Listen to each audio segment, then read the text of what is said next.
The book is outstanding, and it's more than just sitting across from you and you telling your story is one thing, but this long, detailed history of how you became to be the person you became. I think it's very educational for people because they can realize, like, oh, he wasn't always this guy.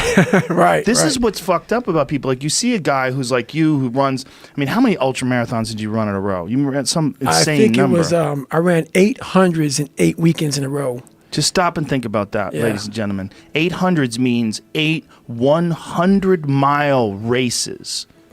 8 weekends in a row. A 100-mile race will put you out for fucking 6 months. Right. And you ran 8 of them, 8 weekends. It's a fucking insane accomplishment. It was nuts. You think about a person like that, you think of them as in this like static, fully formed version. Right. You don't usually get to see, and especially someone like you, who you went into so much depth about your rise and fall and rise and fall. It wasn't like a straight linear process between you getting inspired and then you becoming this bad motherfucker. No, it wasn't like, what's that show called, that Will Smith plays, that black guy who kind of makes it in the financial world.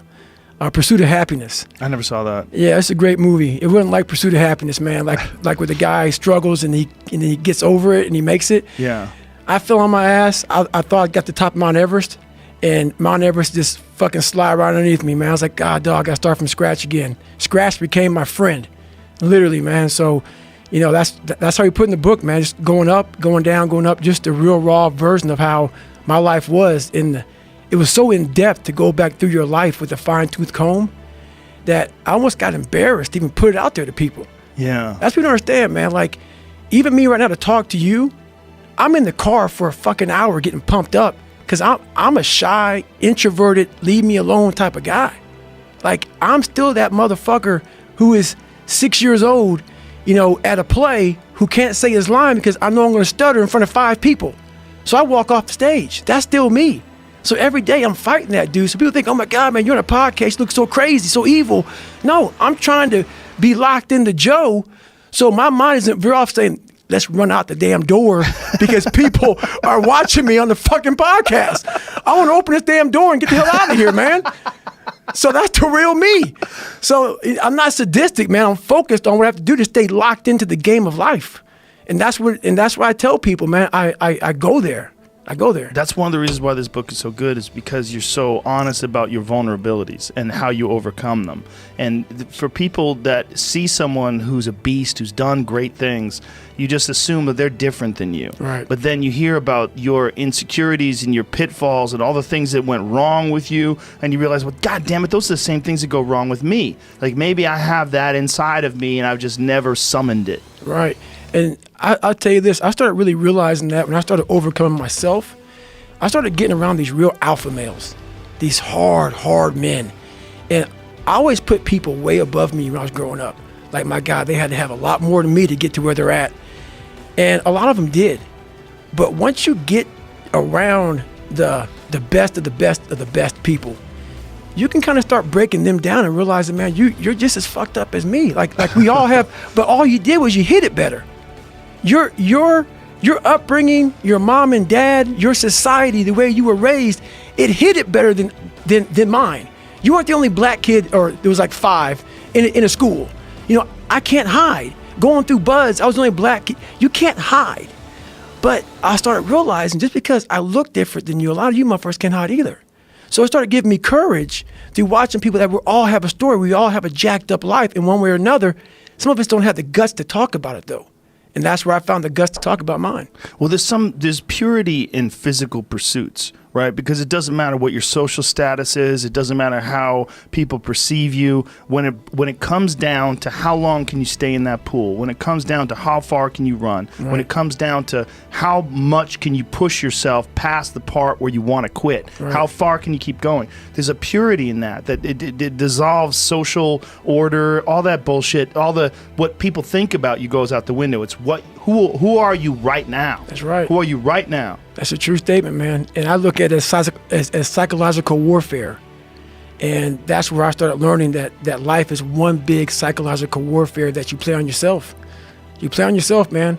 the most important conversation I ever had is with myself. And the shit I was telling myself was so fucked up. It was so wrong. It was so misguided.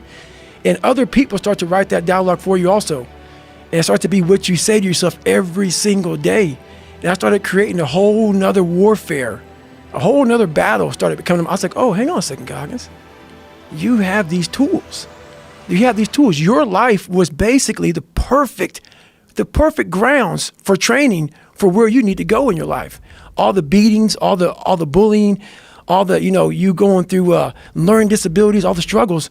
It was the absolute perfect training ground for you to go to where you need to go. And that's how I started looking at my life versus woe is me, poopy pants, kick a rock down the street mentality. It was, nah, God just hooked you right the fuck up. He hooked you right up, man, with the perfect place. You were training for the first 18, 19, 20, you were training for this stuff, man. You have the advantage of everybody else versus, my God, they're so above me. They came from a great family. Mom and dad love them. They didn't have to learn, they didn't stutter, they didn't struggle. No, man, your struggle is what made you who you are now. So I started flipping this into a whole different, I started being a master of what I was scared of. I was scared of my mind. And I became literally a master of that mind. And that's what now, from now on, it sets me apart from most people. I started diving into that. Well, that is a big part of the stories when you go over your childhood and, your abusive father and then having this great guy that was going to become your stepdad and then he gets murdered. It's like right when you're about to get out of it, everything looks good.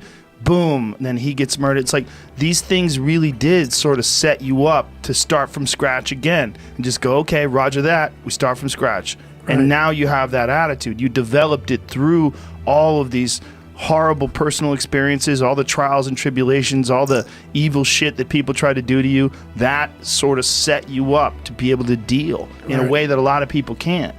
Well, I used to look at my life from a different vantage point. And when you're in all the muck and you're just walking in muck and walking in muck and walking in muck, you don't see that if you look off to the fucking left of the muck, there's a sidewalk, brother. Get off of it. You have your head down looking in this muck. Once I saw the sidewalk, got the sidewalk, I got a little break. And I got a different vantage point. And then from the sidewalk, I found a cliff. Then I found a mountain. I got way up high on top of my life and looked back down on it and said, okay, I got to figure this out, man. I'm not going anywhere. I'm starting to lie. So when you have a messed up foundation, I started lying about everything. I wanted people to like me. I wanted to be accepted in some society of life, some social society. And I was like, man, this isn't the right way. I'm messed up here. I'm messed up here. I'm messed up everywhere. And so I realized the worst thing that happened to me is I lost myself. I never had myself. I never found myself. I had no self-esteem.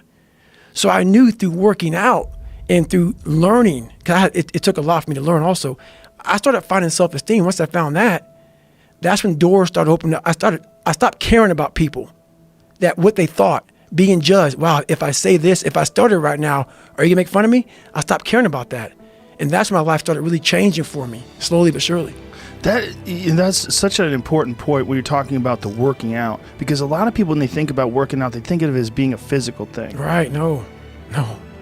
I did it for mental. Yeah. People always say, my God, like, no, don't look at it like, I didn't care about losing weight. I didn't care about being the fastest person. I wasn't making the Olympics. I wasn't going to pros. I could barely read and write when I was in a junior in high school. I wasn't going anywhere. I saw working out as a way for me to build calluses on my mind. I had to callous over the victim's mentality. So I watched these movies. I talked about Rocky last time I was on here. I always equated training to mental toughening. Like, it always looked brutal. People waking up early and doing all these things, and it looked horrible. I was like, wow, man, I gotta start doing that. Not to get better, bigger, and stronger, but that is what's gonna build me. That looks uncomfortable. That looks brutal. And getting up early, I don't wanna do that. So I made this long list of things that I don't wanna do. And through that, I found myself. I started, I'm like, you guys aren't doing this shit in high school.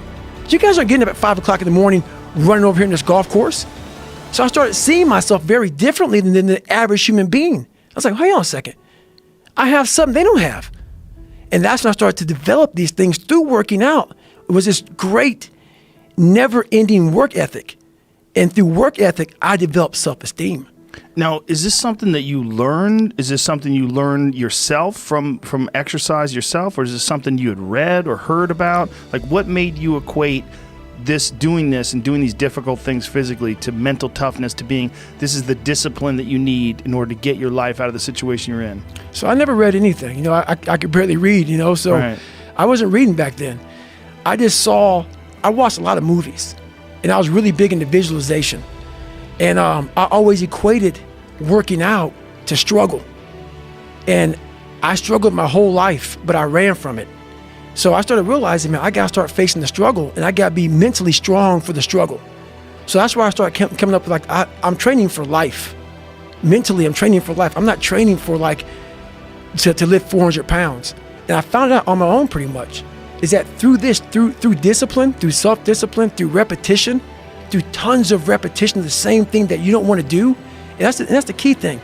Through repetition of things you don't want to do, you develop mental, like an armor for your mind. You start to armor your mind, because your mind's like, okay, we suffer every day.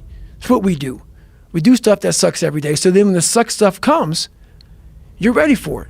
And that's how I started coming up. You know, I just started being very uncomfortable. And now it's like just a way of life. It's a crazy thing to figure out, though. It's like that you figured it out, and you didn't just figure it out, you embraced it. Like when you were talking about your senior year of high school, when you're talking about your mirror being your accountability mirror, like you had a radical shift. Mm-hmm. Like you just decided to not be a fucking loser, Right. and to start tightening up and start holding yourself accountable and get ready for things. So I had this my whole life. I mean, I don't know if people believe in God or what. I don't care what you believe in. There's been this unrelenting voice in my head. We all have this voice. It's the right or wrong voice. And a lot of times that voice guides us into comfort. And my voice guided me into comfort a lot. But I had this other voice I heard my whole life saying, hey, motherfucker, what are you doing? Nah, man, we got to go over here. We got to go over here to that rock pile over in the fucking corner where nobody's at. That's where victory's at. We're over there in that corner. So this voice was giving me all these answers. I wasn't a real smart kid growing up, but I had this crazy voice in my head saying, over there is where the fucking answers are. And I didn't want to listen to it because over there was pain. Over there was me looking in the mirror. Over there was me being accountable for all these things I went through my life. Even though people put them on me, it's now mine to own. And I didn't want to go over there by myself, but I had to. And this voice was guiding me there. It's God, whatever you want to call it. But that's what